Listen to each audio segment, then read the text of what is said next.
ever wonder why women go to the ladies' room in groups and in pairs? That's because the ladies' room is where we feel safe enough to be vulnerable. It's where we go to offer support and guidance. In the ladies' room, we strategize and organize to take over the world. Where do women go for honesty, strategy, guidance, and inspiration? Welcome to the Ladies' Room.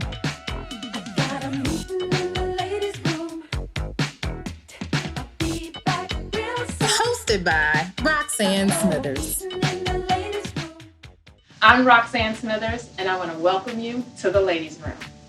So today's topic, we are going to be discussing business ownership, the good, the bad, and the ugly. And I have an amazing panel of business owners that are really going to talk about this issue and get into some of the honest conversations that we don't always see on our social media or on our websites when we're portraying the role of a business owner. So I'm so excited first to welcome Bridget Wiles. She's the Chief Operation Officer for APD Urban Planning and Management, LLC. Welcome, Bridget. Thank you. I also have Sierra Mokim, who is the owner of Adobe Group, a communications and design company. Welcome. And then last but certainly not least, we have Stephanie Richardson Parker, who is the co-founder of the Moxie Maids. Thanks for having me. Ladies, I am so excited to get into this topic because I know all of you are dynamic business owners. So I want to go back to something we were talking about earlier with you, Stephanie and Bridget. You know, you talked about having a team, having employees, having staff, and how do you sort of navigate that, right? I'm just moving to that point where I'm building a team around me. And it's a critical change, you know, when you're a service provider to move from just creating a job for yourself to creating a business that is sustaining and servicing customers outside of your own efforts.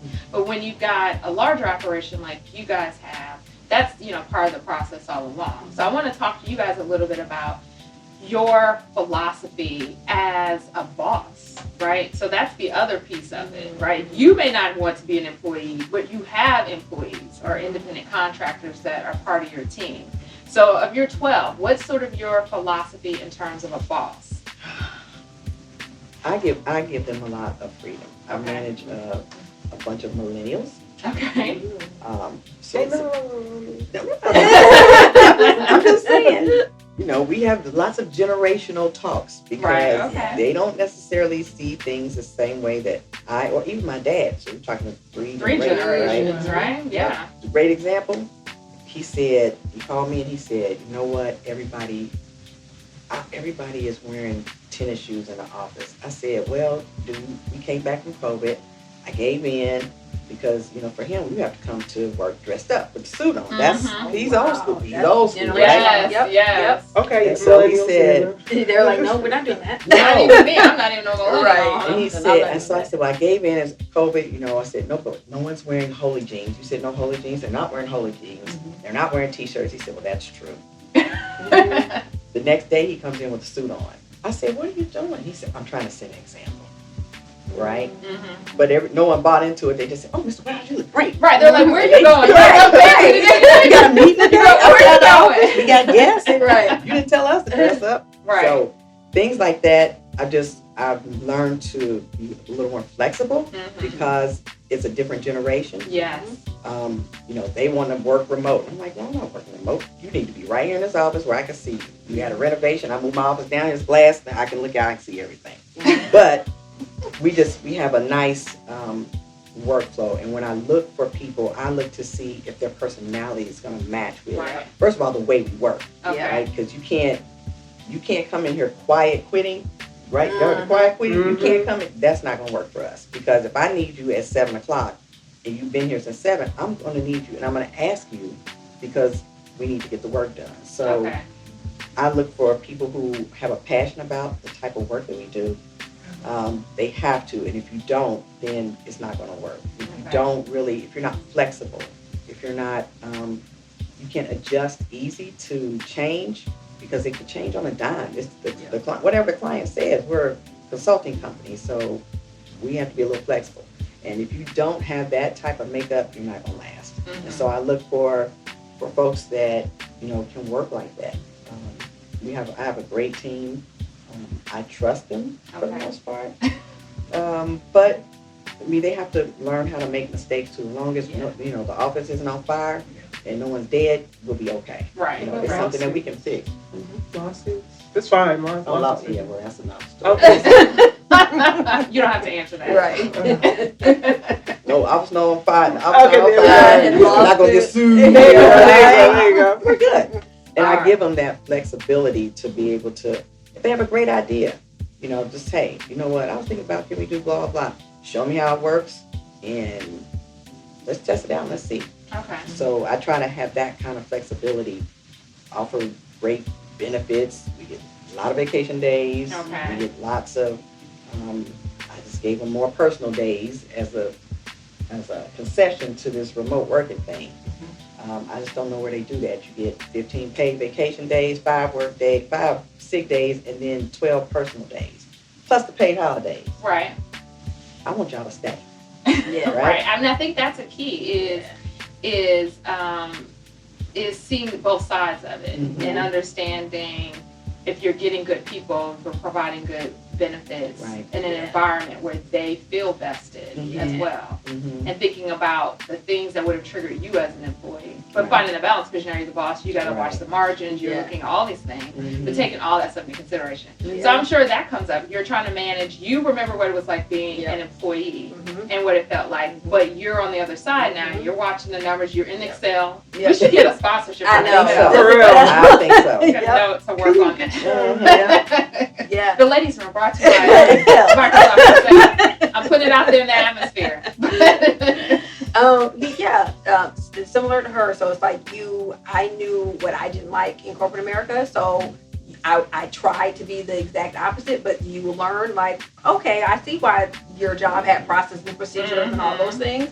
And so I try to think what I would want from a boss and add that in there, but of course make sure I understand how the business is going to run and make sure the business can run successfully. So one of the things that was good for me is that when we started, I did everything. I mean everything. So I know how each position should work because I've done each position. So I made sure that I had like a good process procedures for each position, so that way when people came into the job, they kind of knew what was expected of them. That's so good. Yeah, having your SOPs, a recipe for how do you do it, so that you can delegate. Yeah, and so I put a lot into I use Asana a lot, our project management tool of like what you should be doing, try to make everything templated and standardized, so that way it's kind of like not mistake free, but it's just like if you follow this recipe, you should be fine. But then also, for me, understanding that everyone isn't going to do it exactly like me, and that's okay. And that took some time because I would have people like answer my phone and customer service, and I would listen. I'm like, I wouldn't have said it like that, but that's okay. This person isn't me. It's not wrong. It's just not me. But that's also good too, because my way isn't always the best way. It's just what I've been doing. Very infrequently. Your way, not the best way. And then I know. And then, but it's good because then you're so invested into your business and you don't have like outside eyes on it, and then when you have someone from the outside say, maybe we should try it this way, and you're like, I never thought about it like that, because you're so involved. So having those outside people, it may not be exactly like you, but it could be a good thing as well. Right. My dad calls that founder's syndrome. Founder's syndrome. That's what my dad calls it. That. He calls it founder's syndrome because oftentimes you are so close to your business that when it's time for you to let go and let someone else, take over what you're doing so you can grow, you have such a hard time releasing or being flexible even about change. And so that's good to hear that you guys are like seeing yourselves or seeing the roles through other people's eyes and just allowing for that freedom to flow. It's really good. Yeah, it's hard. Don't get me wrong. It's hard, but it can definitely be a challenge because we're more in a service industry, right? So much of what you're selling is yourself, your judgment, your personality, and it's figuring out what things you can delegate, what makes sense, and then how can you bring in a team to sort of provide those services beyond yourself, right? And it's the same thing. I used to have founder syndrome Like, my clients know me for my process. My clients call me the chief simplifier. I make things simple. Yeah. Really complicated things, it's like, oh, that's all it is. We're just gonna do like 700 small things, but at the end of it, you'll see that you can do this. Right. Right? So when you're trying to grow a team, like something that you and I have, you're always trying to find someone that kind of feels like you. It's Right. more of an intuitive thing, like you're saying, like, you know, you try to find someone who matches our personality or our culture or our business.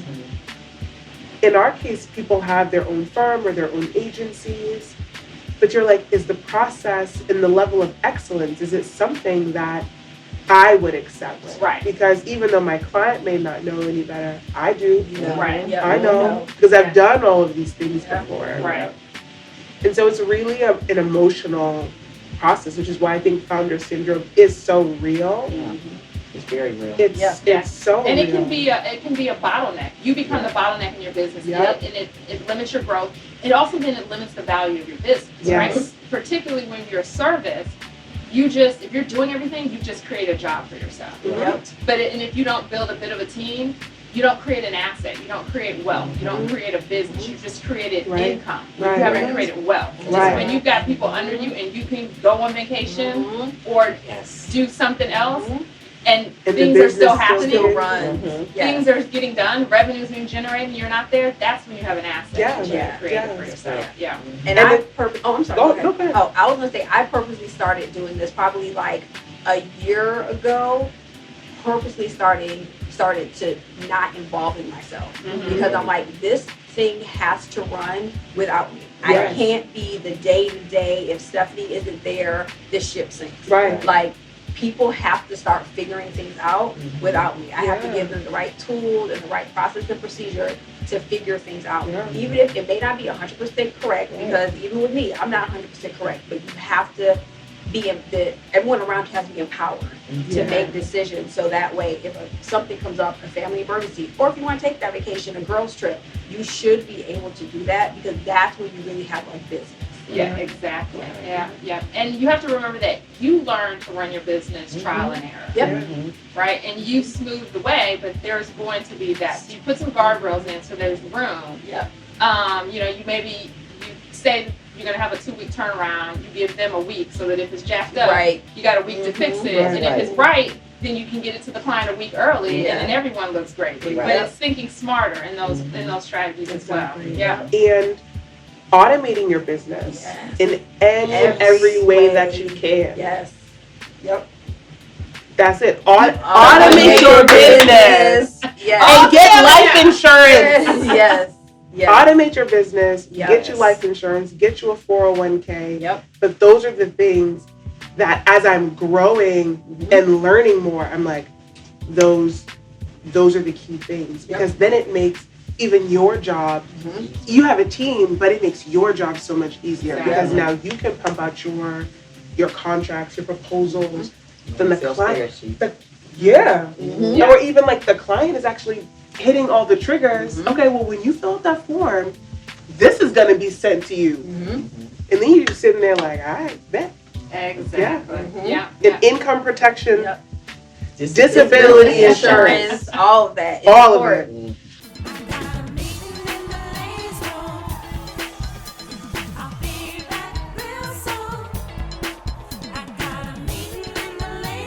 I think a part of me is glad that I didn't know how hard it was going to be. Because I think as hard as it was for me to leave corporate America because I was scared of not getting a 2-week paycheck, like, that's nothing compared to all of the like super lows that you have in your business. I want to thank my guests for coming with me into the ladies' room, for being honest and vulnerable and really giving some great guidance. And we'll see you next time in the ladies' room.